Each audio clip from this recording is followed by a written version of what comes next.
Romanos, un estudio inductivo, con el pastor Víctor Manuel Buitrago. Dios poderoso, Dios glorioso, Dios digno de toda honra, de toda gloria, de toda alabanza, tú que estás sentado en tu trono, lleno de gloria y de poder, a ti bendecimos, exaltamos y honramos en este momento, y nos rendimos delante de ti, sabiendo, Señor, que solo tú eres Dios poderoso y Dios santo, digno de ser alabado y de ser bendecido por todos. Y por eso hoy glorificamos tu nombre y te exaltamos a ti. Y, Señor, nos alegra disfrutar de un Dios lleno de santidad, un Dios que es santo, santo, santo, pero que en medio de su santidad ha tenido misericordia hacia nosotros los hombres y has querido habitar en medio nuestro.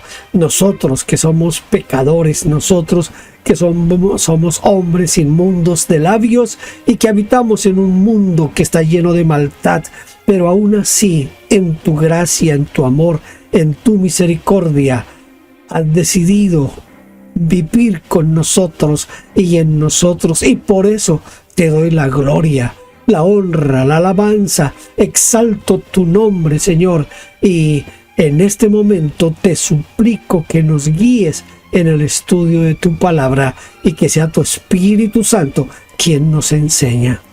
Gracias en el precioso nombre de Jesús. Amén.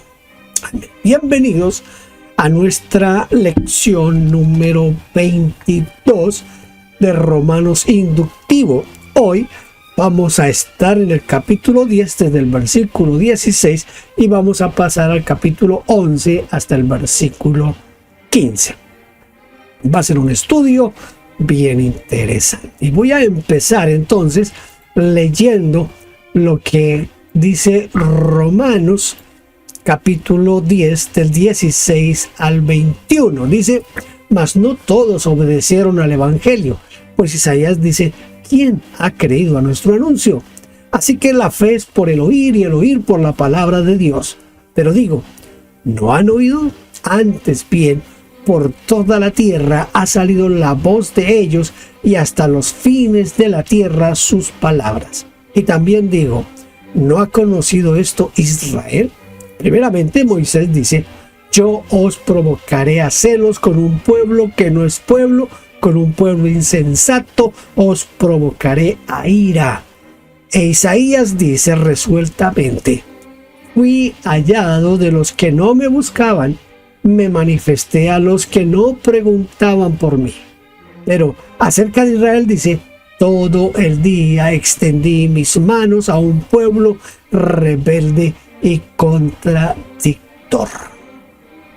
Existe diferencia entre creer y obedecer. En nuestra forma de entender las cosas, hacemos una diferencia entre la fe y la obediencia, entre creer y obedecer. Aceptamos con naturalidad que podemos creer en Dios sin obedecerle, y afirmamos que a la fe debemos añadir la obediencia. Sin embargo, aquí Pablo da el mismo valor y significado a la obediencia que a la fe, pues para él son sinónimos. Mas no todos obedecieron al evangelio, o no todos se sometieron al evangelio.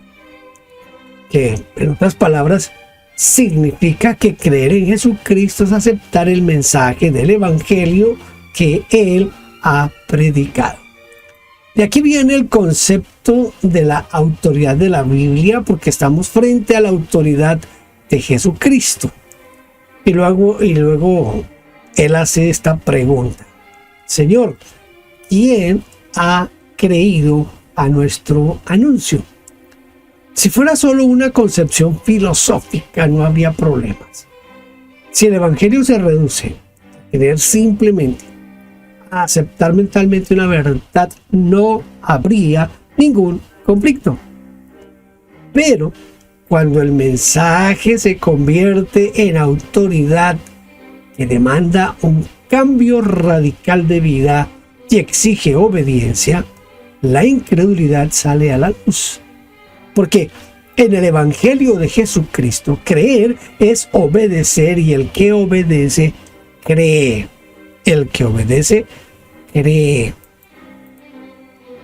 ¿Cómo nace la fe de una persona? Bueno, queda muy claro que para creer, una persona debe primero oír el mensaje del Evangelio. Algunas versiones traducen de la siguiente manera: por consiguiente, la fe nace de escuchar el mensaje, y el mensaje se escucha mediante la palabra de Cristo. Esto es lo que traduce la versión latinoamericana. Por consiguiente, la fe proviene de la predicación, y la predicación por la palabra de Cristo. Esto dice la versión Nieto. La audición en este caso es mucho más que tener el sistema auditivo en buenas condiciones. Porque si la fe surge solamente por oír, normalmente, o sea, usted solamente oye, ¿qué destino tendrían los sordos?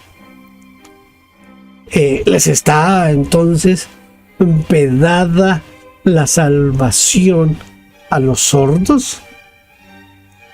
Por supuesto que no, de ninguna manera. ¿Cómo le va a ocurrir eso? Oír es captar el mensaje de Cristo, sea por escrito, por señas, por sonidos.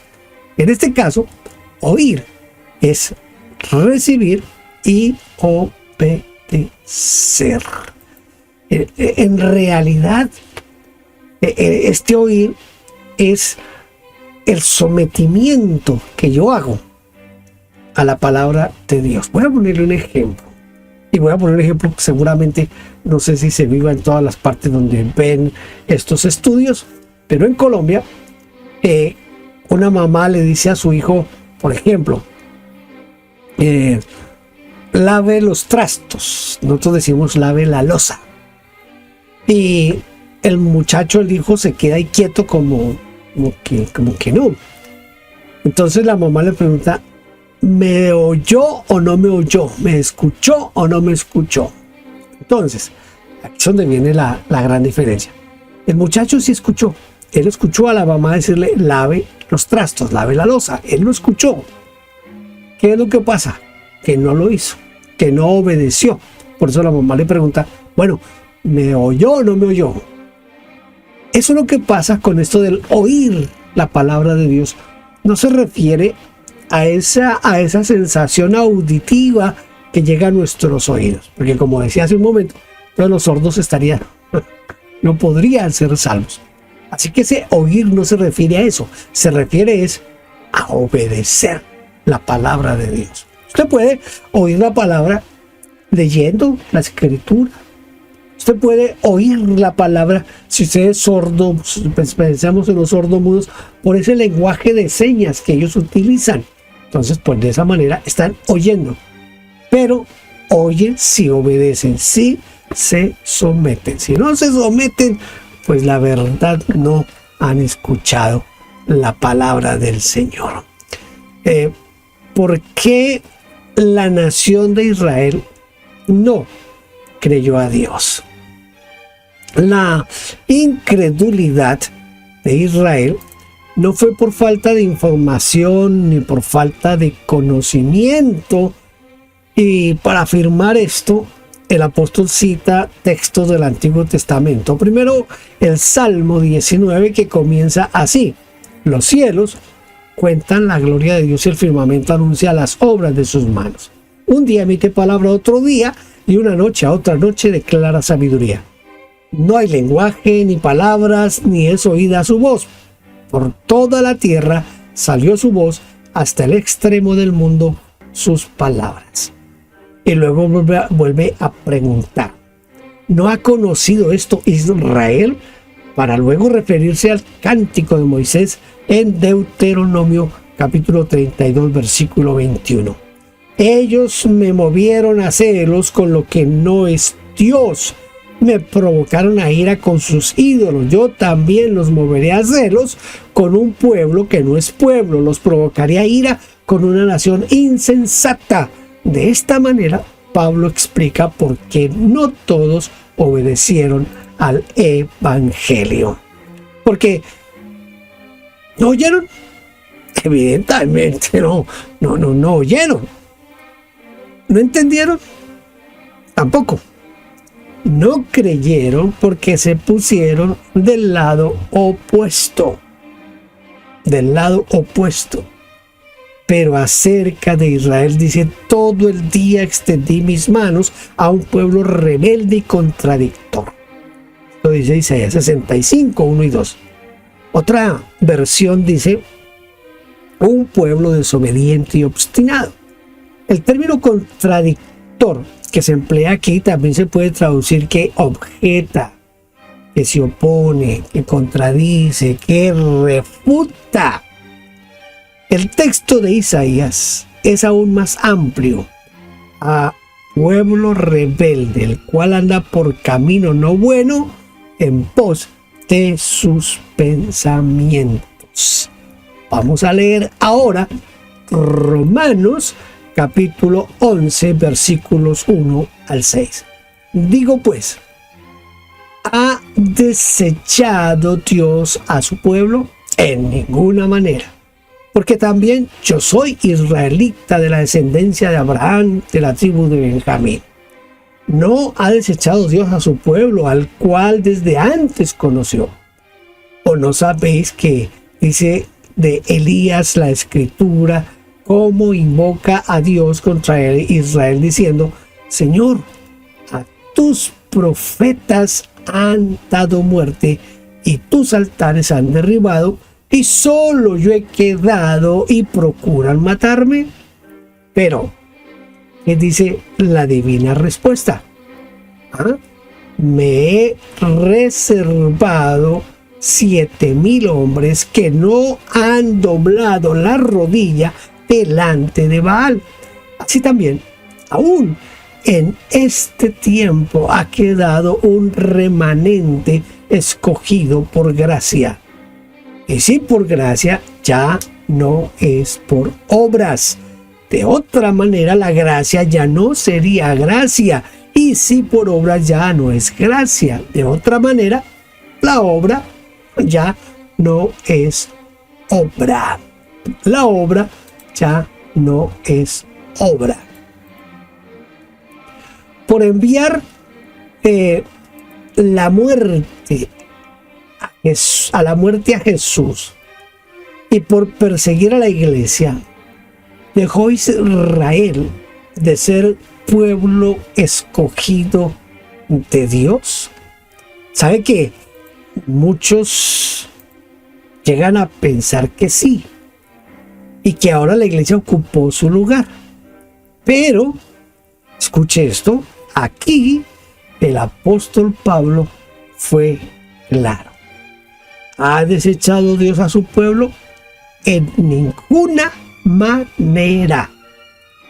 Porque siempre hubo y siempre habrá judíos que aman a Dios por sobre todas las cosas, los cuales creyeron y creen en el mensaje del Evangelio. Y como aporte de su aseveración, el apóstol Pablo cita aquí 1 de Reyes 19, 14 al 18. Es decir, aunque parezca, escuche, aunque parezca que todos se apartaron de Dios, habrá miles de fieles, como en el tiempo del profeta Elías, que no han doblado su rodilla ante Baal. Esto es bien interesante.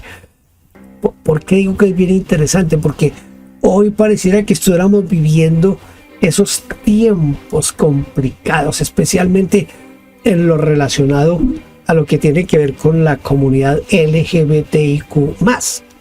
Son demasiados los pastores, demasiadas las iglesias y las denominaciones que han sucumbido ante el pensamiento de esta comunidad y los están aceptando y los aceptan, y ya en muchas iglesias que nosotros considerábamos protestantes, el matrimonio entre personas del mismo sexo se vuelve cada vez más común y cada vez es más aceptada esta comunidad dentro de la iglesia. Pareciera que hoy ya no hay iglesia, pero escuché, gracias a Dios, como siempre en la historia de la iglesia, aunque pareciera que ha desaparecido y que queda algo, seguramente algunos no ven esa liniecita tan delgada, todavía, gracias a Dios, existe un pueblo que no ha doblado sus rodillas ni ante Baal, ni ante la comunidad LGBTI, ni ante nada de eso. Y eso es una bendición para nosotros, y usted tiene que ser de los que no va a doblar su rodilla. ¿Qué significa ser escogido por gracia y no por obras? Bueno, la Nueva Biblia Española traduce pues lo mismo ahora. En nuestros días ha quedado un residuo escogido por puro favor. Y si por puro favor no se basa en las obras, sino en el favor, y si no, el favor dejaría de serlo.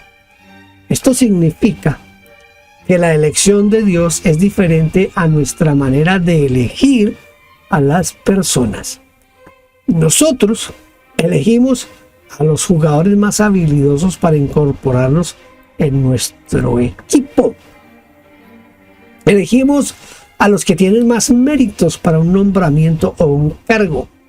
Elegimos a las personas por su belleza, por su valentía, por sus talentos, por su elocuencia, su experiencia, su carácter, sus conocimientos, su honestidad, por sus creencias, su santidad, su prestigio, su raza, su dinero, su edad o su nacionalidad.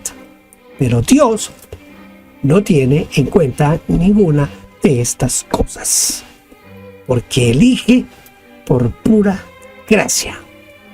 Si fuera por algo que la persona ha hecho, ya no es gracia. Y si por obras, pues ya no es gracia. Gracias a Dios por la gracia de Dios en nuestras vidas. Porque si no fuera por esa gracia del Señor en nuestras vidas, quién sabe dónde estaría. Romanos 11, del 7 al 10. ¿Qué pues? Lo que buscaba Israel no lo ha alcanzado, pero los escogidos sí lo han alcanzado, y los demás fueron endurecidos, como está escrito: Dios les dio espíritu de estupor, ojos con que no vean y oídos con que no oigan, hasta el día de hoy. Y David dice: se ha vuelto su convite en trampa y en red, en tropezadero y en retribución. Se han oscurecido sus ojos para que no vean, y agóbiales la espalda para siempre. ¿Por qué? Porque hay gente que es una gente dura, tan dura que no quieren creer, no quieren creer.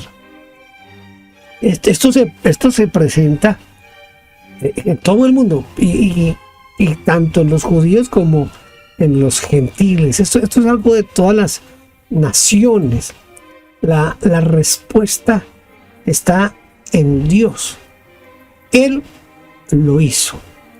Mire, Pablo cita aquí Deuteronomio 29:4. Pero hasta hoy Jehová no os ha dado corazón para entender, ni ojos para ver, ni oído para oír.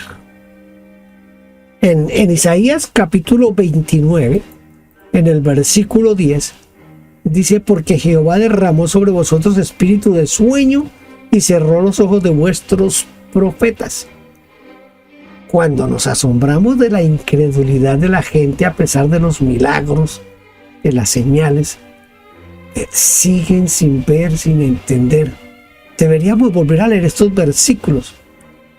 Cuando los apartados de la iglesia siguen alejados e insensibles, cuando otros resisten la enseñanza de la Biblia, la respuesta está aquí. ¿Por qué? En Isaías 29:13 nos dice el por qué. Porque este pueblo se acerca a mí con sus labios, mas su corazón está lejos de mí. Bien lejos. Perdón.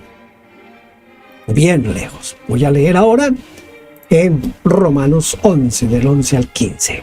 Digo pues, ¿han tropezado los de Israel para que cayesen? En ninguna manera. Pero por sus transgresiones vino la salvación a los gentiles para provocarles a celos.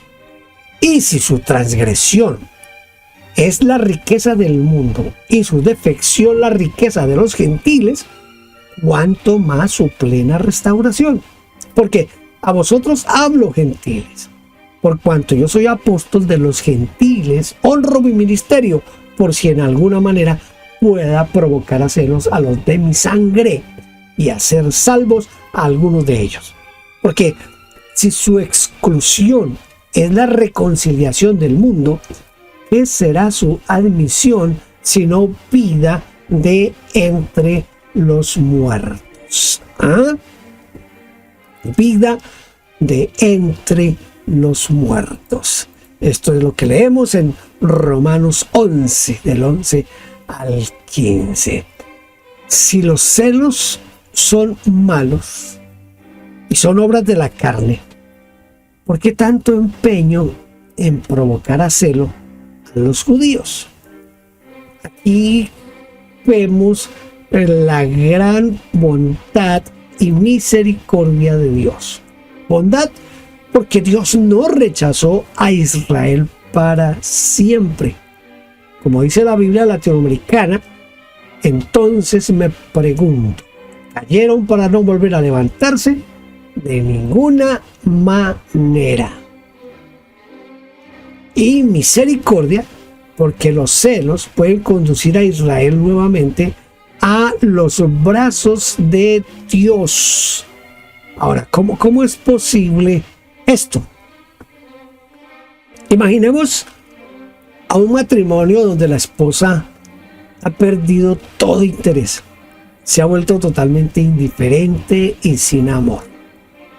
De pronto su marido comienza a cortejar a otra mujer, a llevarle regalos y a llenarla de atenciones.